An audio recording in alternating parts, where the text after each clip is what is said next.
Shervin. Welcome to the Trial to Pay podcast. Thanks for coming on. Hi, thanks for having me. Cool. So we're going to be talking about your product, AnyTracker, today. Before we dive into that, I'd just like to ask, is there a guiding principle, philosophy that sort of guides how you build products, something that keeps you motivated and moving in the right direction? I've actually been thinking a bit about this lately because I want to continue working on this app, but I also want to develop other things. And I basically boiled it down to three principles. So a good app idea for me is, first and foremost, it should have good keywords. And that means low competition and high traffic. Preferably, it should be easy to make, so I can create an MVP quite fast and see how the audience responds. And the last one is not crucial, but it would be nice if there was something I would need myself. So I would have like the user perspective as well. Perfect. That makes sense. All right. Let's. So we're going to talk about your product in a little bit, but let's just have a little chat around your background. So, I guess going sort of way back. I mean, presuming that you code, don't you? You build the products yourself from scratch. I mean, I don't know. Maybe you use some AI tools a little bit these days. Most people do. Yeah, but not in the old days. That was before AI. Yeah, absolutely. Yeah. So you've been doing it a while, and so how did you initially get into coding? It was in high school. We had this course. That was my first interaction with coding. That was ActionScript. Oh yeah. So it was interesting. It was mostly for games, to be honest, but I enjoyed it. I remember I created a game as a Christmas gift from my grandparents. They had to solve all these puzzles, and if you failed one of them, you were thrown back to the start. And at the end of that game, there was this code that would unlock the actual physical gift. And they couldn't solve it. It was quite difficult. They passed it on to my uncle and he tried. And they actually got to the last step, but could not make it. Yeah, so the gift is still unopened. Brilliant. Great. Okay, so that was very early on, as you said, in high school. And then I guess, what was that where the interest in coding and building things originated?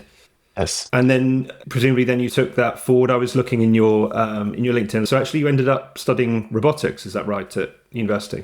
Exactly. And that's where I started coding a bit more. We had some classes, it was most like introduction to Python, C++, but I started doing a bit on my own on the side. So I had this smartwatch that I wanted to see, could I make something interesting for it?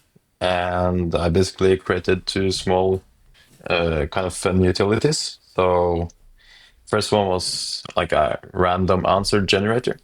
So you just put in a question, tap the screen, and it told you yes, no, Yeah.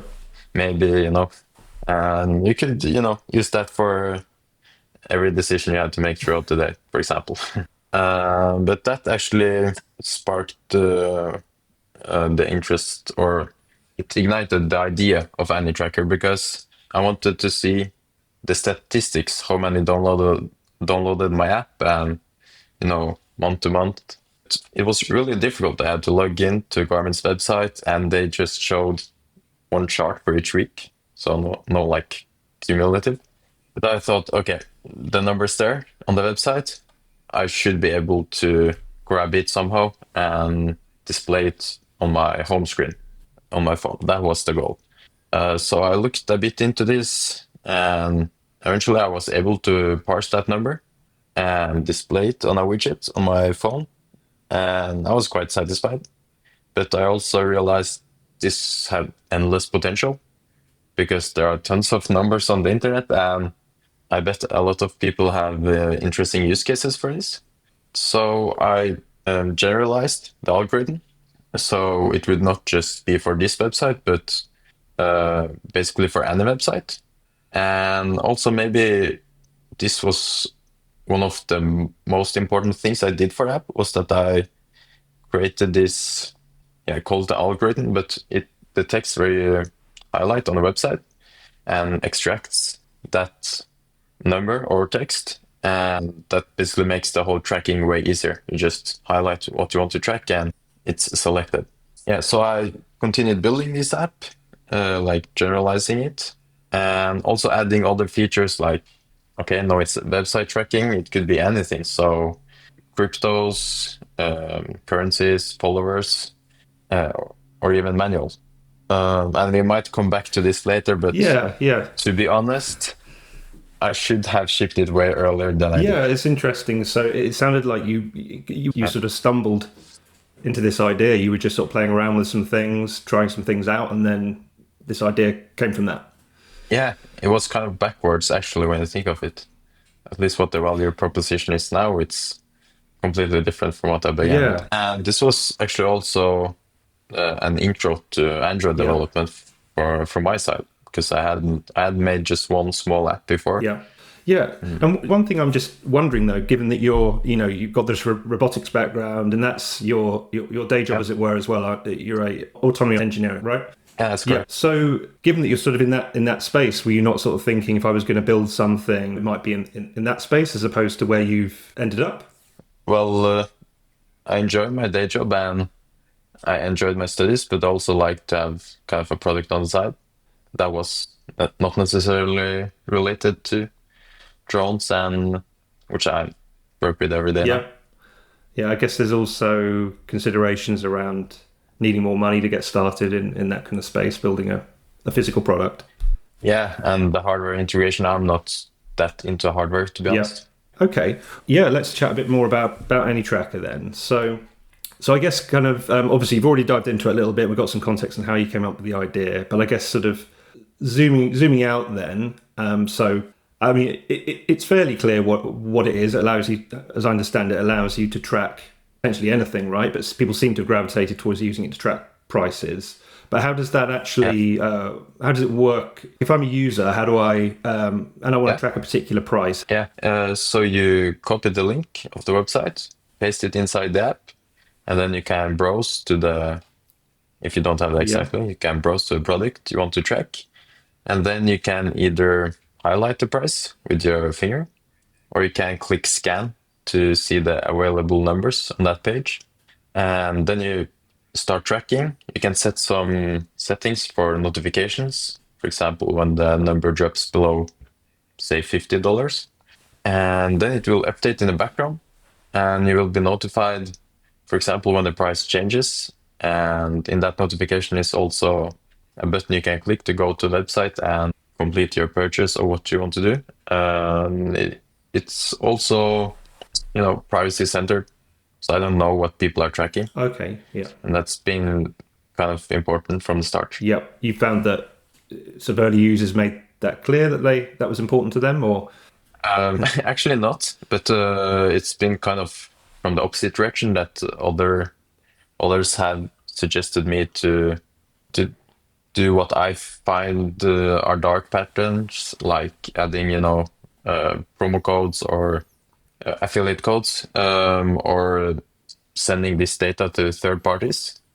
But that was never really an option for me. yeah, okay. So you can track pretty much anything that's on a web page, but this is on a Yeah. mobile app, and you found that is that just because your preference is towards building mobile apps, or did you find that was just a better way to offer it up? Um, yeah, it's just where it kind of started as a mobile app, and I've got quite a few requests to at least add a Chrome plugin, and I think that would make sense because often you are on your laptop when you are browsing stores, but for now it's only mobile, and I do find it convenient because you have all of this data at your fingertips, all these products you are following, and the graphs and the notifications. So I do find it makes sense to be a native app. But what's unique about the app is that it works on any website. Hmm. So many of the other price comparison tools, they either just work on Amazon or just on a few select websites. But this one works on virtually all. And it's not just price tracking, it's also in-stock alerts and, things completely unrelated to products. Like I've seen people use it to track like their visa application and also when new appointments are available, when concert tickets are released. So So it's quite a is broad. there sort of some extra complexity there that you've figured out? Do you sort of explicitly say you can track anything, no caveats? Well, I have made quite a few updates over the years to support more websites. Some have more strict checks, and for example, JavaScript loading a standard parser would not be able to handle that. So I have these modes in the app called extended and ultra mode, which basically the ultra mode is the most powerful one, but it's also the one that takes more time to load and set up. So I recommend starting with the normal mode. And if that fails, try the other modes. Yeah. Okay. And in terms of your market, then I suppose it's probably pretty broad and quite hard to pin down. Yes, but the US is definitely the biggest market. I think India is close second, but they don't bring in nearly the same revenue, Yeah. as you probably can imagine. So yeah, US and a couple of countries in Europe bring in most of the revenue. Yeah. And did you at any point before you started building sort of think, okay, maybe I just better sort of check with a few more people as to whether this is genuinely useful, not just me, a bit of validation. Did you do that, or did you just get on with building it? Well, I showed it to my parents, but I think they would approve anything I show them, so I was maybe not so useful. But it was the real validation was when I posted it on this subreddit on Android apps. So that was kind of overwhelming, to be honest. I did not expect all that feedback. And the app was completely free at that point. So I think that also influences people's opinions. Today there are different tires. Yeah. So that was what led to, say, the first 10,000 installs. Yeah.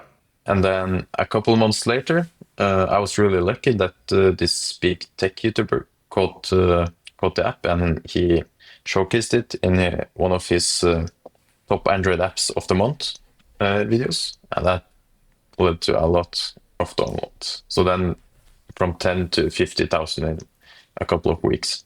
Okay.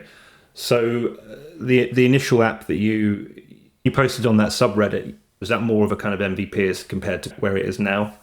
Yeah, in the early days, it was, first of all, it was just Android, and it was quite simple, but it was functional for at least like the easiest websites. So I believe the app only started with one mode, the normal mode. So I quickly started getting feedback from users on websites that did not work. So I used that and created these other modes where it would work eventually. Yep. And do you still get that now? Do you still get people sort of requesting new types of websites that they want to track that doesn't quite support, or is it pretty much? No, it's kind of slowed down actually, the feedback, which I believe is a good thing, that there is not too much to complain about. But I also really enjoy getting these messages, for feature requests or whatever it may be from users. That because sometimes when I don't get these messages, I might just leave the app for a month and not think about it. Keeps you going, doesn't it? Yeah. Well, I think it's interesting because although you kind of said, like, you showed it to your mum and she said, oh, it's a great idea. And normally you'd think, well, maybe take that with a pinch of salt. But actually with this app, I mean, anyone potentially is a user. It's got such broad appeal. So actually, your mum saying it would be useful actually is not, is actually quite good feedback because she may actually use it. And similar to, on the Reddit thread, because obviously that's quite a kind of, kind of generic subreddit that you dropped in, just like Android apps. Ordinarily, if it was more of a kind of niche product for a particular industry, that might be not that helpful. You get a bunch of tire kickers who are just like, oh, an app, okay, we'll have a look, but they're not really going to be your customers. But with this, of course, you can drop it in there, get a bit of interest, and anyone could be, could end up using it. Yeah, that's a very good point.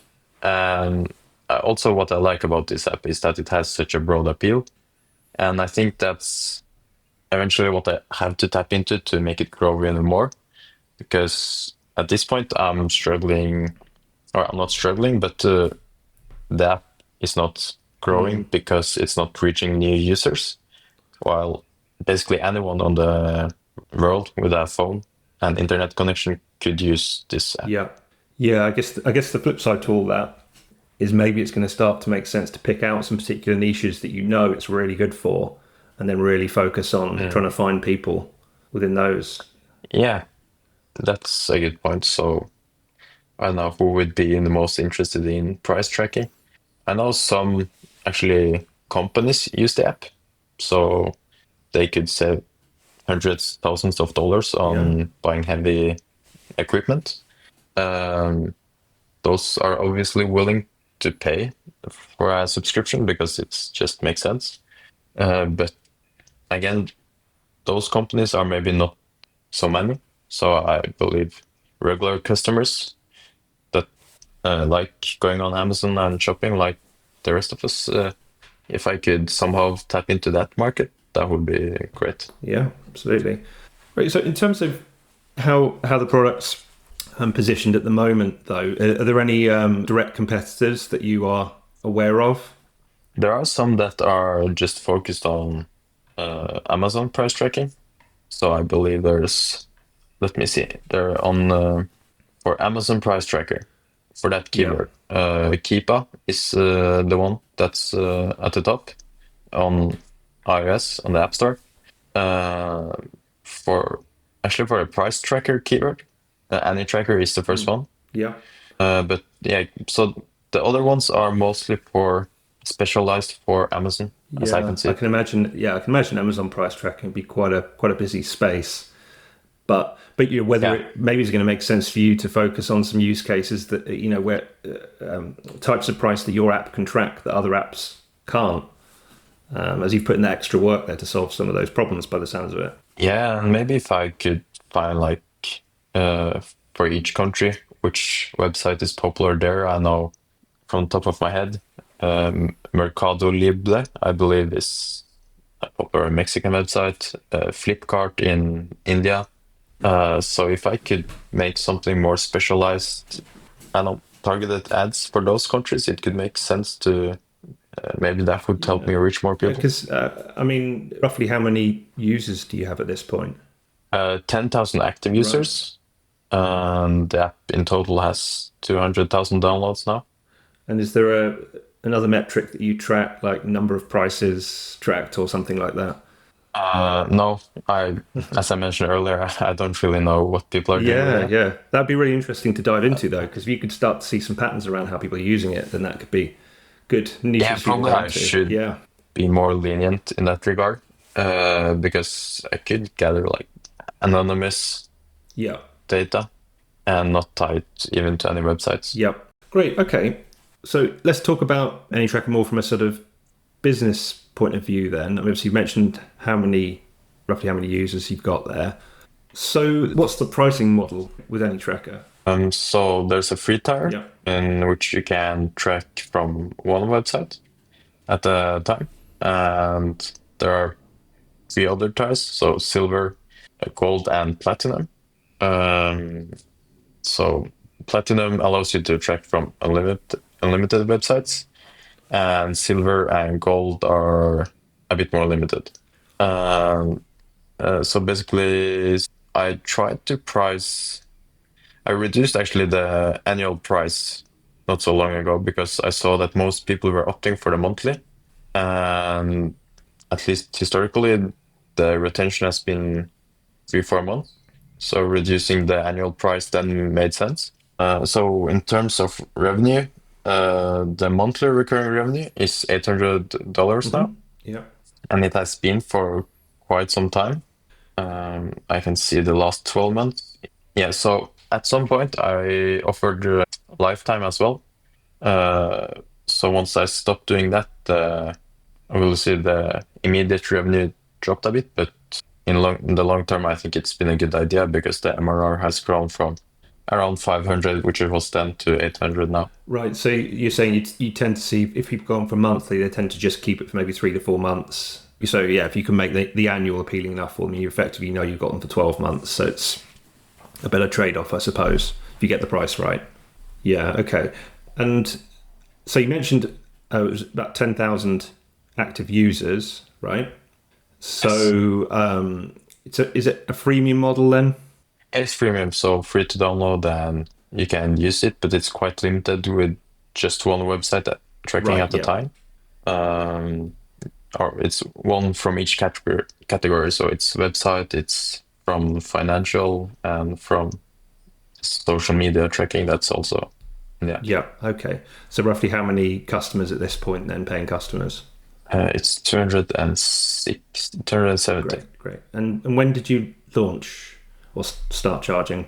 App was launched 2021 in the summer, and I think a few months later I started with a premium subscription. Yeah. Or it was actually a lifetime at that point. Okay. So the subscription came a bit later. Yeah. Yeah.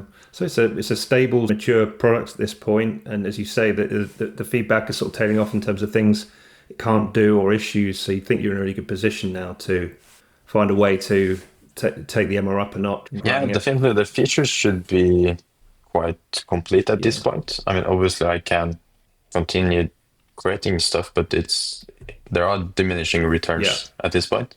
So marketing, it would be great to learn more about this, or maybe talk to someone that knows more about this, because I feel like that's where it's stopped at this point. Yeah, yeah. Okay. So let's move into well, actually, we talked about this a little earlier, but maybe we'll just kind of go over it briefly again. So because you mentioned the subreddit so that was where you got your initial influx of users, I suppose, wasn't it, from the Android subreddit? Were there some further stages to this? Did you do some post in some other places, or? And that was the one that gave me the most traffic, as far as I remember. Also, where once the iOS app was ready, I also got most of my traffic from Reddit. So because it started as a native Android app, and eventually I realized I had to make the iOS app as well. So you built it as two separate native apps. Yeah, and actually it took some time before I made the iOS app, because you need a Mac to create iOS apps. But the nice thing about this app was that I could use the revenue from the app to buy the MacBook. Yeah. Great. But I mean, to have gotten to 10,000 users, albeit most of them free and over a few years, surely that can't have all come from one or two, a couple of Reddit posts. You must have done some more things along the way to get to that. I think a lot of it also has been people showing it to their friends and family. I haven't done much marketing, to be honest. I tried Google Ads at some point, but that was like throwing money out of the window, at least with my knowledge. I probably didn't set up the ads very well. Today I run Apple search ads, but just like a minimal amount, so $10 a week, just enough to get a few leads. But also keywords are important. So as I said, it's ranking at the top for the price tracker keyword on App Store, which is, I believe, quite good. I also think just that the app has quite a few downloads, pretty good rating, just leads to it being at the top of the search results in both stores. Yeah. And with 10,000 mostly free users, is that any kind of burden for you from a support point of view, or I mean, are there any the cost significant there you have to cover? No, not really. But actually, it's interesting that you say it now, that there are 10,000 users, but just 270 are paying. So maybe you could get a few more paying customers. You would imagine there should out of that 10,000. There should probably be some potential in converting more of those as well. Yeah. Probably I could do some price experiments. Yeah. The price is already it's specialized for each country, so according to purchasing power. But I should probably run some tests to see if I can convert more. Yeah, seems like there's a lot of potential there. Yeah. Great. Okay. So let's talk about some of the lessons learned overall then. So do you have in mind one thing that you feel has worked particularly well? I would say I was right in thinking that this would work as a general tool. So as I said, I've gotten messages from users over the years that use it for vastly different purposes. from the price of plane tickets to concert tickets, and also the manual tracker. I've heard people use it for mood tracking and health tracking, Okay, yeah. So not just which is prices. Yeah, there interesting. is AnyTracker Yeah, after all. Yep. yeah. Also, just from my personal standpoint, I've found that the compounding effect you get from just making small improvements every day, Yep. it's quite big. So just 30 minutes a day can get you a long way. Yes. I remember I was at the exchange year. I had that in Munich, and I had basically every day 20 minutes train ride to the university. And in those 20 minutes, I got so much done because I was laser focused, and I knew that within this time, this is all I have for now. And that's when I created another Android app actually, which is called Food Lookup. So it's used to get the information about products like how much protein it has and the calories. Yeah, so I've created some other apps over the years as well, Yep. mostly out of my own interest and for my own use. Yep. So overall, yeah, your instinct was what worked out well here, but that was largely because you built something that you found useful Yeah, yourself, and just something that interested you. Yeah. exactly. Great. And then could you pick out one thing that maybe hasn't gone so well? Um, I've learned a bit. So first of all, as I mentioned, I launched the app too Yeah. late. I spent time creating features like Instagram tracking that, you know, not so many people use. And if I could say one more thing, it would be that I also spent too much time catering to a few loud voices that wanted specific features in Yeah. that. And just because they spoke the loudest, I spent a lot of time creating features that would only benefit a small Yes. few And users. were they speaking loud in public, or was that sort of over email? Or It was email, yeah. but I guess maybe of nature I'm a bit of a people pleaser, Yeah. Yeah. so it's hard to let people And down. especially the early days when you've only got a handful of users, and you're right to want to make them Yeah, happy and solve exactly. their Yeah, problems. So, but can be a tricky balance sometimes, can't it? And I know yeah, also as well, if you've got things out in the open in a forum or like a Reddit or whatever, sometimes you have people on there who have quite loud voices. yeah. Reddit can be an echo chamber Yes. where if you start getting F votes, it will just keep going. Yeah. Yeah. So if someone has an opinion and that's popular, then Yeah. You've got to be a bit careful. Um, Great. Okay. And one thing that you maybe we've touched on a couple of the things here anyway, but one thing that you feel that you're trying to figure out at the moment. yeah, it's how to Yeah. scale because the app is basically useful for anyone, and I just need to reach them. Yep. Absolutely. Great. Okay. So let's just touch on the future that you have in mind for the app. Obviously, scaling it, that seems pretty obvious. If that's sort of your longer term goal, I mean, do you have a kind of a scale in mind that you'd like to get to, or an MRR, or something like that you'd like to reach with this app that you think is realistic? It's a good question. So say I have 10,000 users now.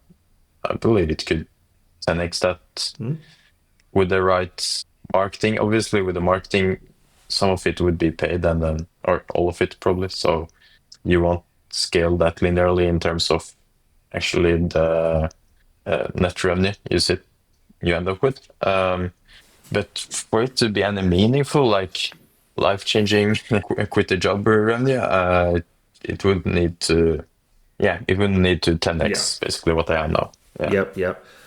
So yeah, it's maybe getting more. Maybe not just getting more free users though, is it? It's converting more of your free to paid. Ideally, getting that percentage up. yeah, yeah. It's a good point that there's some potential there. Yep. Absolutely. Great. And do you see yourself building another product? Is that where you'd like to go, have multiple products, or do you want to just have this laser focus on this product for now?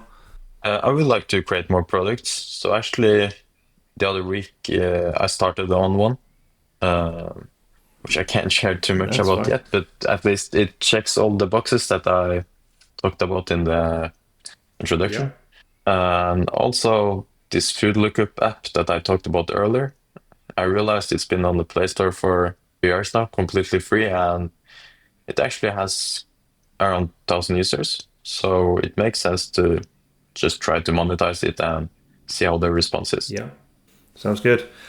And then obviously bootstrapping at the moment. Do you see yourself continuing that way, or do you have aspirations maybe to like go big and raise some money at some point?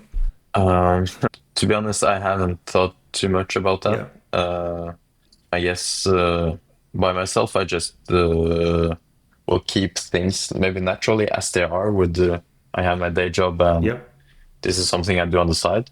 I would say that last year, a designer contacted me, Ryan Fan, super yeah. talented. I know you will probably speak Yeah, to him yeah. So later. I'll speak to him in a few weeks. Yeah. Actually, he's going to come on the show. And he had like great Yeah, ideas for the app. He was very inspired, and eventually we ended up having a very good partnership. So he redesigned the app from scratch, and it looks way more polished yeah, now and also easier to use. But he also wanted like equity in the company, and he had some great ideas. He had some pretty interesting ideas, and he wanted to go all in.